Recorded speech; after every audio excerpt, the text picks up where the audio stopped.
Hello, hello. Good afternoon, everyone. It's pretty exciting for us to start the year again, having this wonderful conversation with the beloved and wonderful Omira Gonzalez and the wow and amazing Toria Coates. So I'm just excited for both of you joining us and for those that are taking the time to join us as well as we continue our conversations in this podcast, Release and Rice.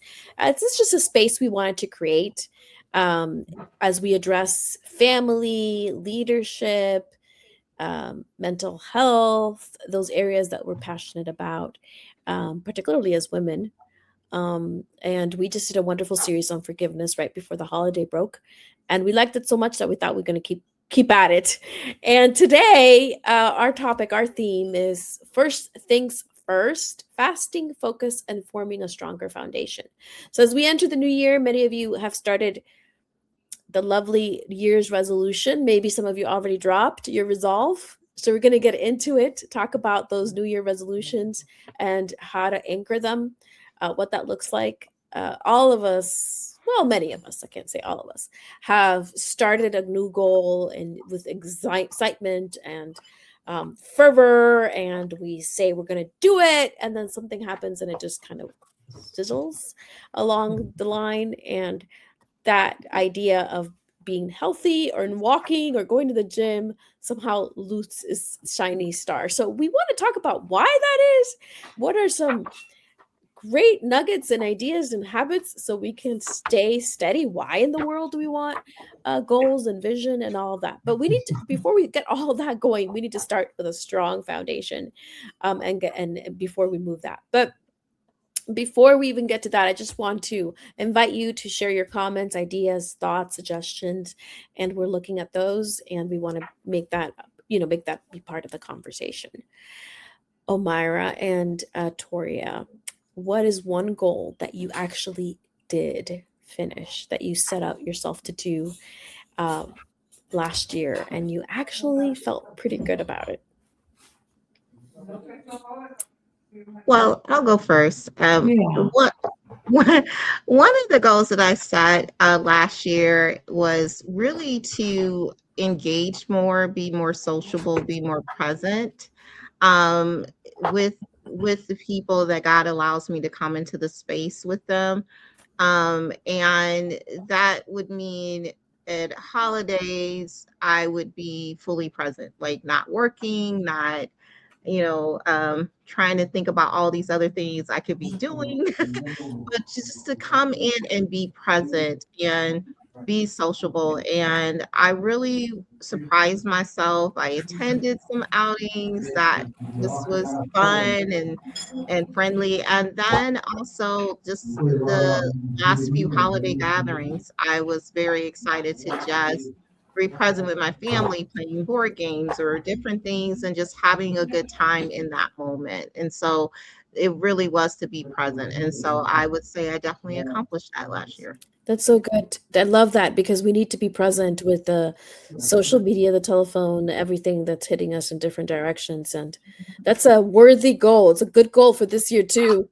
For all of us, I would say. I heard someone say that their big goal is before they wake up, jump into the mountain of emails, is to actually just pray, breathe, and not let the emails and everything else dictate their day. So all of that is so good because it allows us to be present. Thank you, and I'm so happy that you did it and that you advanced in that. Omira? So in 2025, I mean, I had a lot of stuff happening, but one of the things that I'm most proud of is that, I had set the goal to write more and to practice more of my art skills. And so, despite all the challenges, one of the things I'm very proud of is that, yes, I was able to write more. I was able to, I mean, it's not a lot of maybe in other people's eyes, but for me, it was a great deal to write, over 25 blogs and then also start this book project, Um, and so, and the journaling, keeping up with the journaling, for me, all of those things really helped me through that season. But that Yeah. was a big goal I had, just to write more, and also practice more of my art skills, the drawing and how I tied. drawing, into the journaling, into the prayer. It was just something that just came full circle for me. I love that. A lot of us think that being creative, if you have kids, sitting down with them, drawing with them, playing with them, oh, that's a waste of my time. That's not efficient. It's not, Mhm. adding to my bottom line. But it's not true. Actually, that restive work is really restorative, and it actually gives you what you need in order to be in your A game later on when we drive ourselves without those spaces and those moments, then it's actually not good. So happy that you're able to do that, and thanks for sharing. So let's talk about those year end goals. um why is it that we often start the year with goals but not with alignment? Omara, can you take that? Well, some of the times, I mean, at least, so let me just start with this. There's this scripture that I was reading, and it's in Matthew 7:24, and it says, everyone who hears these words of mine and acts on them will be like a wise man who built his house on the rock, right? And so to me, that tells me something very powerful. I feel like a lot of reasons, sometimes we fail and don't get through our goals is because sometimes it's where we have to spend some time building that foundation, right? So this verse basically just shares and tells me that our foundation isn't always proven by the what we know, but how we live. And I've learned this in 2025 that it usually pressure will reveal whether we're truly built on Him or not. And so Amen. I've come to see and believe that a strong foundation, it just shows up in the ordinary moments. It's not just the spiritual ones. It's just in these ordinary moments, and it's building right those that foundation like in trust, or in boundaries, or even integrity and how we live out our day by day. But I feel like sometimes we spend so much time, with the intention of wanting to do something, but we also have to spend time in also preparing the foundation for that. Um, I can give you a really great example. Like I know, for example, like trust isn't just believing someone's intentions, right? It's knowing what their pattern is. And so it's in families we see that when trust grows, when the words and the action they line up. So like for example, my husband, he's a great example of this. He does what he says he's going to do. And because of that, when he says, I'm going to be there for you, I believe him because he's always been consistent. He always shows up. So he's built that foundation for us, for me to know that I can always trust him. And so everything that he does, how he lives his life, just follows right through. Yeah, that's a helpful context. It's important for us to be consistent because then that allows other people to trust us, and it makes it hard for us to trust others when they're inconsistent. I see that, and so you're what you're trying to say is if we don't have that solid foundation, we can throw goals, that are out there, but they flail and they fall because there's nothing holding them up. They lose steam along the way. So that's fascinating. I think that that's important, and I'm reminded because we just had Family Bridges. We are doing a fasting moment for 21 days. Friends, staff, and volunteers are joining us in this 21-day fasting experience, and people are doing different types of fast. Some are doing 3 days a week, and some are doing the whole 21 days. Some are doing 10 days. But the idea is to be able to position our hearts, our minds, and our spirit, and submit that to Jesus so that we can start the year right, and all these goals then are aligned to Him. And pray for the families, obviously, and for our work, and just surrender that as we start our year. One of the things that we do as an organization is every week we have a little reflection. Yeah.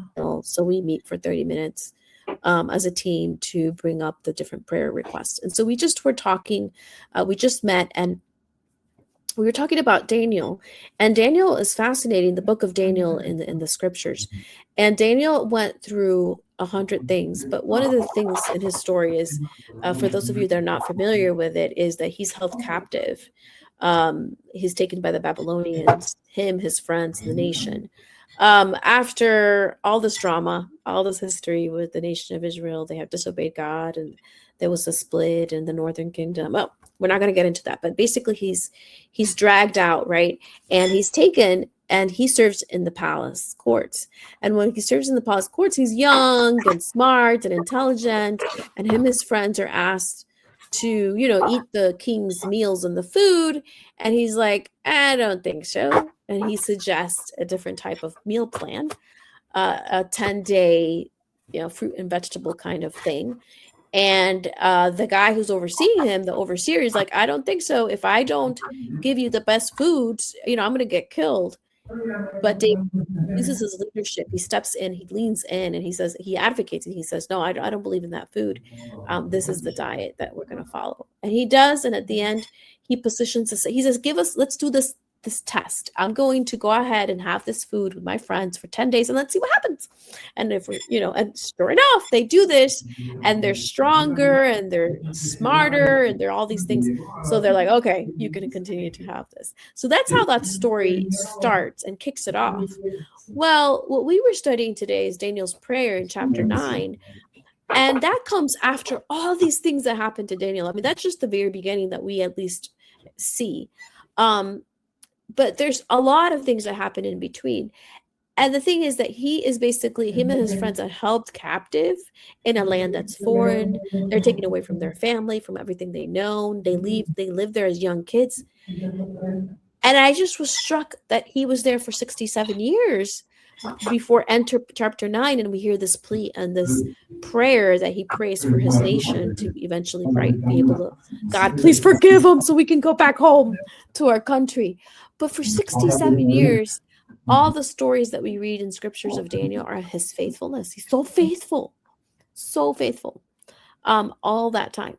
I bring it to bear in light of goals because he was faithful. He stayed praying all that time. I mean, there's examples and glimpses of his faithfulness. So it wasn't that he just started well, he ended well. And why? Why is it? Well, right at the beginning, he established boundaries. So you were talking about starting the foundation. He didn't let himself get, wiggled and swiggled. I mean, it would be easy. He's impressionable. He's only like 18 or whatever, how old he was. He was a really young kid, right? It would be really easy for him to just have, oh, it's okay. What's wrong with the king's food, right? But he held the boundary that was firm. He was his faith. And it continued from time and time and time again. And because he had that firm foundation, then I think he was able to stay consistent. Any more thoughts to that, Toria? Yeah, I think as Amira was pointing out, just even with foundation, foundation is that strength that holds you together, right? And then establishing boundaries mean you not only honor yourself and then others as well. And one of the things that we were pointing out even when we were speaking was how he also took accountability, not just for what he perceived others was doing, but he also included himself, right? And so he wanted to go to God with respect for who God is. And I think, when we're setting goals, and thinking about, okay, I'm going to come into the new year and I'm going to do this. And we come out with these, maybe because we're tired of what happened the previous year or for whatever reason.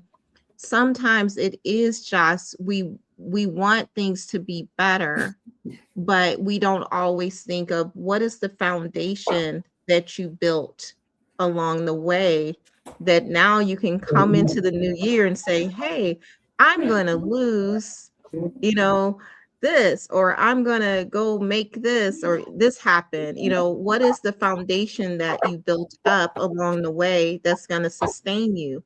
And in this, Daniel, I feel like he knew that God could restore them and help them reset because they had fallen off path, right? Yeah. They had fallen away from what should be, even the rules and all of those things. And sometimes we want to fix it, but we don't come with the foundation that built it in the first place. And he was very smart to say, you know what? For us to fix what's happening, we need God.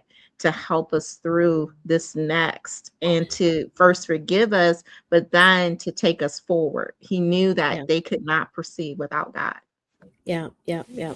Omara, let's talk about goals, right? And what is it that leads people to not follow through? So you start strong, and then a lot of people just wane, like I said at the introduction. So why? Can you just give us some ideas of Yeah, why? for sure, because that's a very deep question, you know. And listen, I have found myself there many times, right? I start very strong, but not necessarily always finish very well, right? And what I've learned is that a strong start sometimes is also fueled by like the emotions, right? Like we feel very inspired. I feel very motivated, hopeful. I want to lose weight. So I join a gym, and then a month later, you know, life gets busy, distractions creep in, you know, and that's so that initial momentum just kind of fades. And so I love there's a verse in Galatians that says Galatians 6:9 says, "Let us not become weary in doing good, for at the proper time we will reap a harvest if we do not give up." And so while I believe passion and vision are very important, but follow through also requires sometimes something deeper than just that motivation. I think it requires a lot of things, right? It helps, you know, of course, you know, a strong foundation in the Lord. It also requires emotional health and support. And there's some reasons why I want to even talk about the emotional health and support because one of the things that we sometimes can underestimate uh, is the things that happen in life, you know, the draining things that can happen in life that we just never anticipated that. And so we underestimate, we think everything is going to go fairly well for the whole entire year. But then I'm going to share that, you know, starting 2025, I felt like I was doing well. I had a strong beginning, but then my life shifted. And so I found myself in 2025, I was grieving the loss of six family members. I was caring for both my parents. Then I lost my father, and then I became the sole giver for my mother. So what I started didn't just poof disappear because I stopped caring. It just fell apart because the season demanded something very different of me. Yeah. And so being Yeah. flexible to understand that the season sometimes will change and it will demand something very different of you. And so this is where I started to apply that grace, right? Because grace matters in these moments like this. Because without it, I mean, I personally, I can be very hard on myself. So like that inner battle, that inner battle where shame or that self-criticism comes in, or sometimes we create these unrealistic expectations. It can be very exhausting as the season itself. But I know that we can start strong.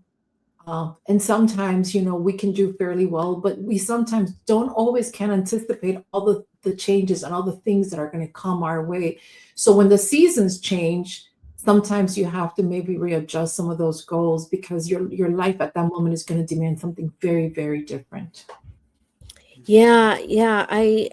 I'm so grateful that you're sharing that. It's you start and you can't finish because um situations in life, and we have to be graceful. And I think what struck me with what you're saying is that we can be our worst enemy because we're self-sabotage. We feel so awful because we're not meeting the expectation. Right.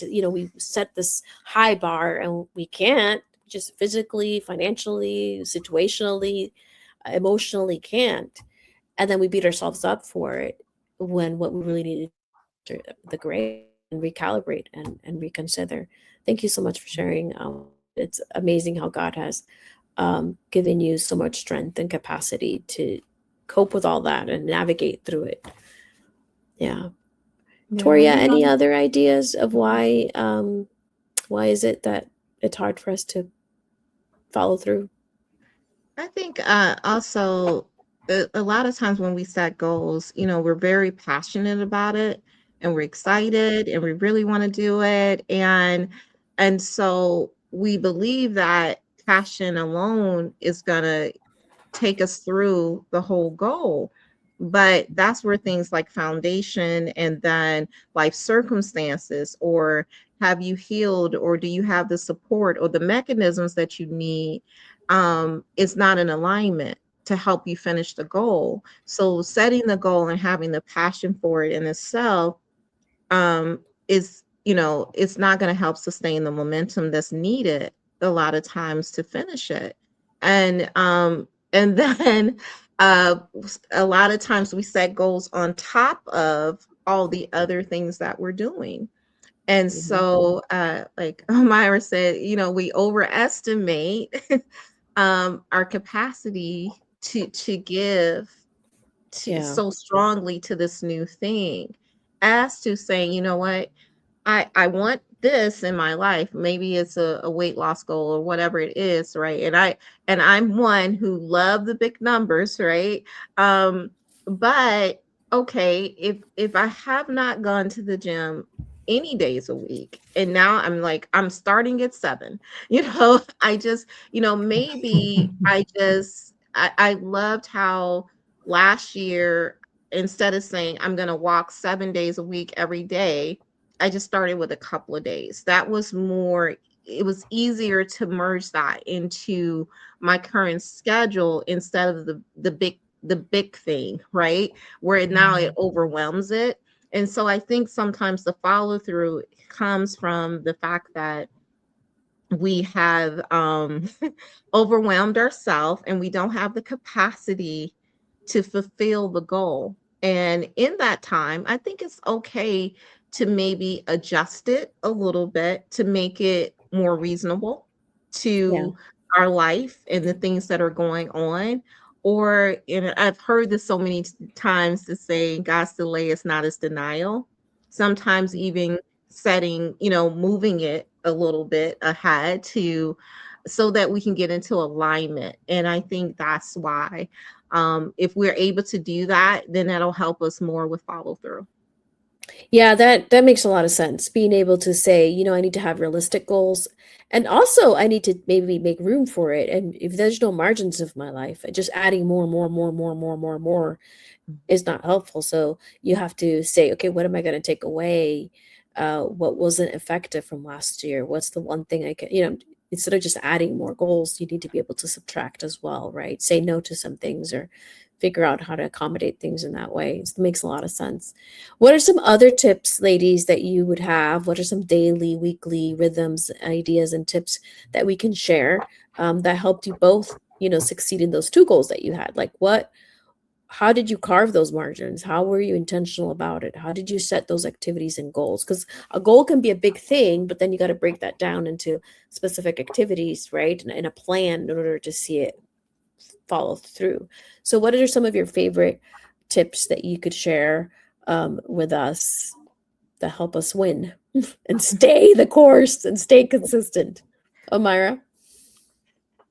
I tend to reevaluate a lot my goals. I'm not gonna lie. I mean, I'll sit there and I'll start with maybe my goals in the beginning of the year, but I consistently go back to them and I'm always Good. reevaluating them. I'm always checking on them, trying to see where I'm at and then where I need Mhm. to adjust and what is it Yeah. that I'm actually moving forward and what I'm not. It's very simple. I don't feel like it has to be that complicated. It's just being very honest with yourself, looking back and saying, hey, what am I doing? What have I done? What do I need to adjust or pivot? And what changes need to be made. So I think it's just revisiting them over and over and over, not just I starting think them in the that's year and then so forgetting. important. Yeah, so important. I like to do that every quarter. Look at Mhm. that, and maybe some don't make it to the second quarter, nope, that because something came up or something else, or I didn't consider.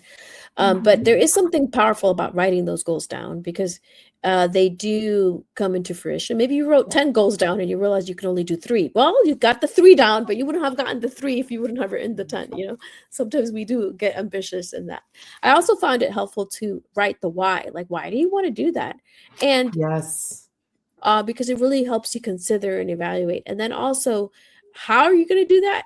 What's your plan like? And how are you going to celebrate that win? So I remember one time my goal was to do this app that was like coach, what was it, couch to run or something. I can't remember now. But I did this. I wanted to run a 5K, so I did a plan, and I went from running 0 to 5K. So what my goal was that I was going to buy myself the running shoes that I wanted, that were a couple $100 because they were, some specific kind, until I got to the 3K, and I had done it for like 3 months or something. I don't remember, but it had very specific. And so that was my win. Like, I didn't go and buy the new shoes until like I was going to have something to celebrate. So sometimes we create goals, but then we don't create like how we're going to celebrate the milestones. And that's Yeah. powerful. And you know yourself better. You know what motivates you.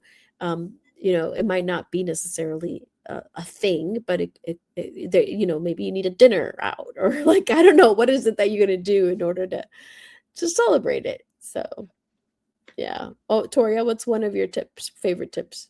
So one of my favorite tips is encompassing some of the things that you all said, writing it down, as well as the celebration targets. Is I like to put goals into bite-sized pieces because sometimes you're still looking at the huge number or the hugeness of the goal, that it can either cause you to procrastinate and not even get started because now it's so big, or you don't ever finish or celebrate the progress. So I do like to have checkpoints along the way. I love a good tracking sheet. Like, I live with them. I have them kind of everywhere for everything.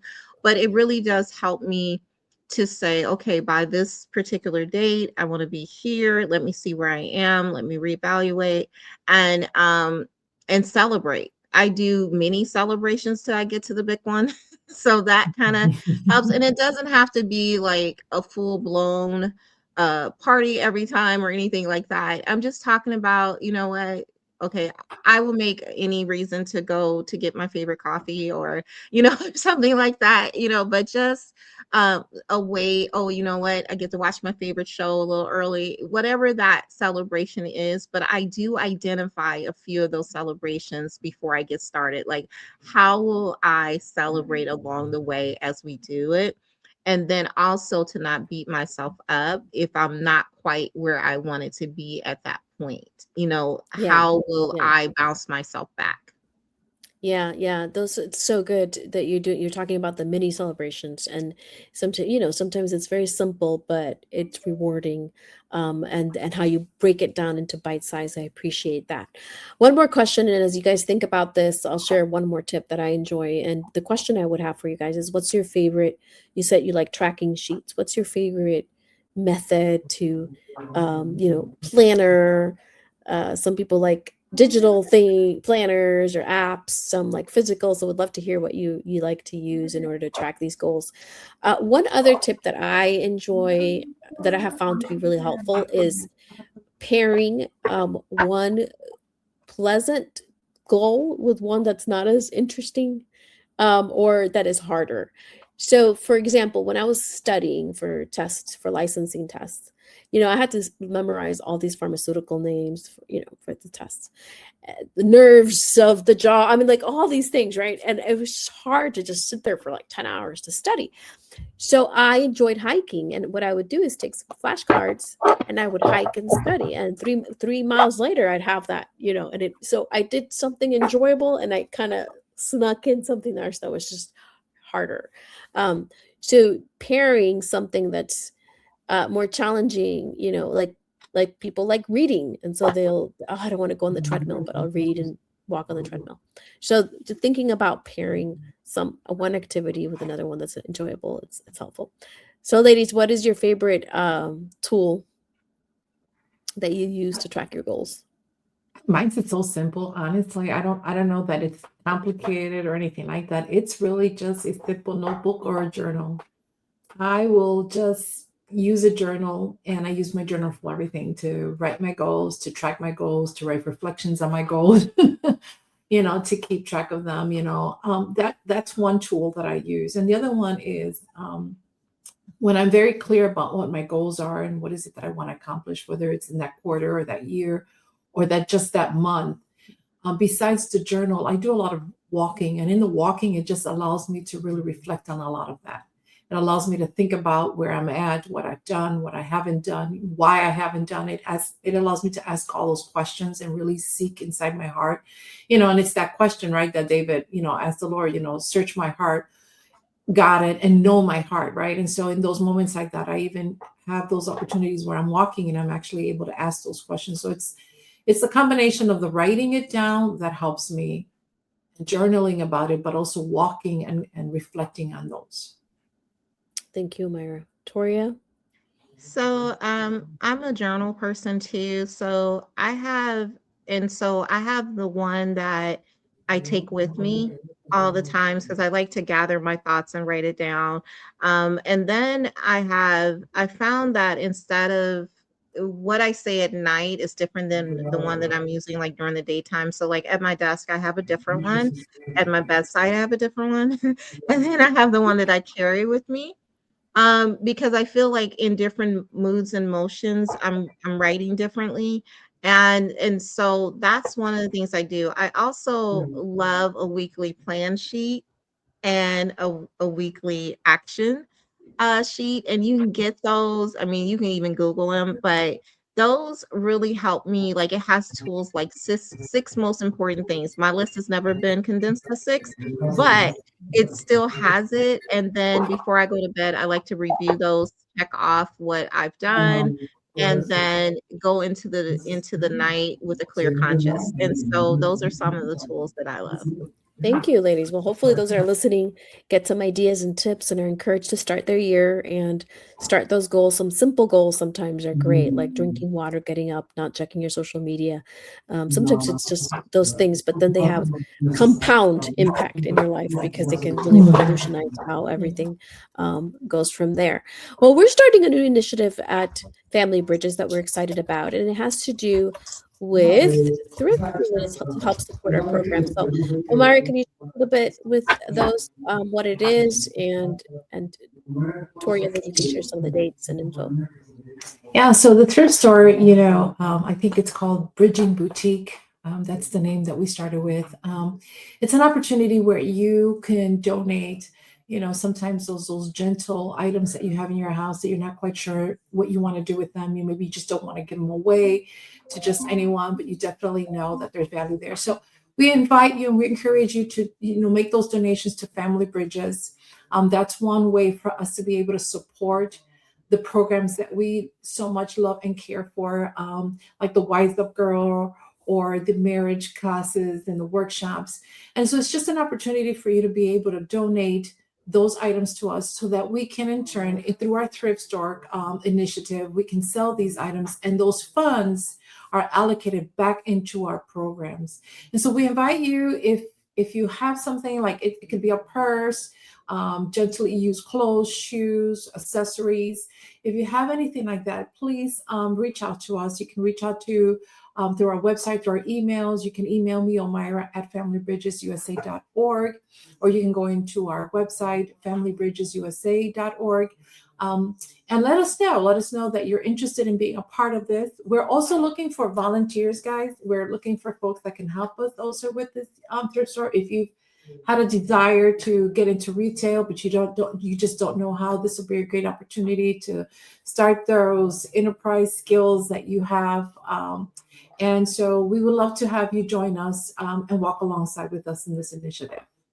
Thank you, Omira. Toria, anything to add to that? Yes, and also we're looking, our thrift stores in 2026 is going to be more of a pop-up style. So if you would like, if you have an event coming up or an engagement or something like that, that you're willing to allow us to come in and just set up our boutique. And again, this will support Family Bridges. So it's not only a way to give back, but the items are going to be amazing to shop for. So you can also reach out to me, Toria, at familybridgesusa.org. And I'd love to have a conversation with you of what you have coming up and see how we can be a part. And that could be, a space. Maybe you have vendors coming in and you want to donate a spot for Family Bridges to come, or a women's ministry event or anything like that. We would love to see if we could be a part. Wonderful. Thank you both, ladies. We're excited about this new initiative and what can it entail and what it can unleash in terms of being able to impact even more students, families, and couples. And thank you all for listening. We look forward to the next conversation in a couple weeks. I hope you have a wonderful rest of the day, week, and great success in those goals that you have for the year. God bless y'all. Bye bye. Happy New Year, everyone. Happy New Year.